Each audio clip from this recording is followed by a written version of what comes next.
Pontificia Universidad Católica del Perú. Ensayo de materiales, ensayos mecánicos, ensayo de tracción. En nuestra vida cotidiana nos encontramos rodeados de materiales de todo tipo. Muchos de los materiales son elegidos generalmente por su resistencia mecánica. De ello se tienen numerosos ejemplos, como el soporte de un televisor, el ángulo donde se apoya un techado. En nuestra casa tenemos la reja que se emplea para proteger la entrada. Aquí el material de la reja tiene que ser resistente mecánicamente, pues de lo contrario no ofrecería la protección requerida. Una lámpara debe presentar cierta dureza y resistencia mecánica. Los pasadizos de este complejo deben ser resistentes, pues deben soportar el peso de las numerosas personas que circulan diariamente. Los ejemplos mencionados hacen notar que los materiales son muy empleados para que soporten esfuerzos. Ahora la pregunta que nos podemos hacer es: ¿cómo se determina la resistencia mecánica de un material? La resistencia mecánica de un material se determina a través de un ensayo de tracción. El ensayo de tracción consiste en fabricar una probeta a partir del material al cual se le quiere determinar su resistencia mecánica. La probeta será sometida a un esfuerzo de tracción monoaxial hasta su rotura. Durante el ensayo se va midiendo simultáneamente los esfuerzos y la deformación que va sufriendo la probeta. Antes de realizar un ensayo de tracción, se debe elegir la norma de ensayo apropiada al material. La norma indicará todo lo referente a la manera de realizar el ensayo. Existen una gran variedad de tipos de probetas, las que pueden ser redondas, planas, etc. La norma indicará la geometría de la probeta. Antes de colocar la probeta en la máquina de tracción, se debe calcular el área transversal inicial en la zona reducida. Esto es necesario para determinar los valores de resistencia. Para determinar el área transversal, se mide el diámetro en la zona reducida en el caso de una probeta redonda, o el espesor y el ancho en el caso de una probeta plana.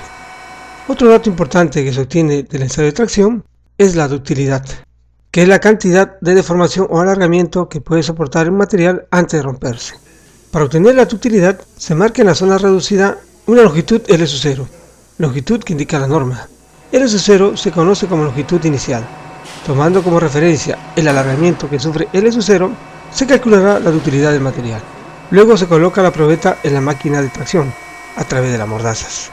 Antes de dar inicio al ensayo, se introduce los datos iniciales en la máquina, que normalmente son el área transversal inicial y la longitud calibrada L sub 0. Se comienza a traccionar la probeta y los esfuerzos van aumentando progresivamente, y simultáneamente se va produciendo la deformación.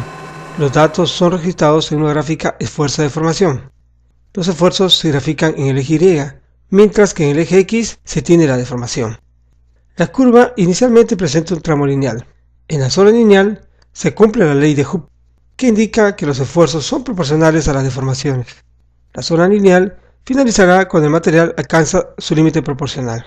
Algunos aceros de bajo carbono presentan fluencia, donde se produce un incremento de la deformación sin un aumento apreciable de esfuerzos. La norma indica que el esfuerzo de fluencia es el primer pico de la zona de fluencia e indicará en términos prácticos el inicio de la deformación permanente. En otras palabras, mientras que el esfuerzo aplicado no supere el esfuerzo de fluencia, la probeta recobrará su longitud inicial, pero si se supera este valor, la probeta quedará alargada permanentemente. El esfuerzo sigue aumentando al igual que las deformaciones. Llega un punto en que los esfuerzos alcanzan un máximo, siendo este máximo el que indica la resistencia a la tracción del material. En este punto, en los materiales dúctiles, materiales que pueden soportar relativamente altas deformaciones, inician la formación de un cuello, conocido como restricción. Debido a ello, los esfuerzos comienzan a disminuir hasta que la probeta se rompe.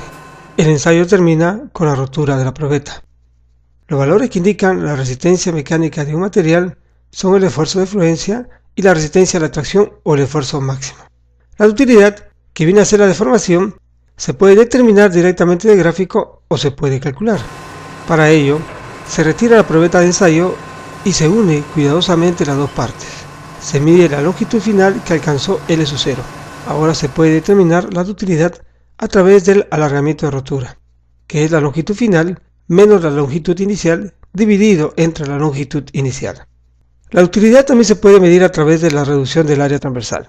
Se mide el diámetro final y se obtiene el área final en la zona de extrusión. La ductilidad medida a través de la reducción de área transversal es conocida como extrusión de rotura, que viene a ser el área inicial menos el área final dividida entre el área inicial. La presente figura muestra dos tipos de rotura, dúctil y frágil. Un material dúctil mostrará una gran deformación y presentará en la zona de rotura la formación de un cuello o estricción. Por otro lado, un material frágil presentará una deformación nula o casi nula y prácticamente no se apreciará estricción.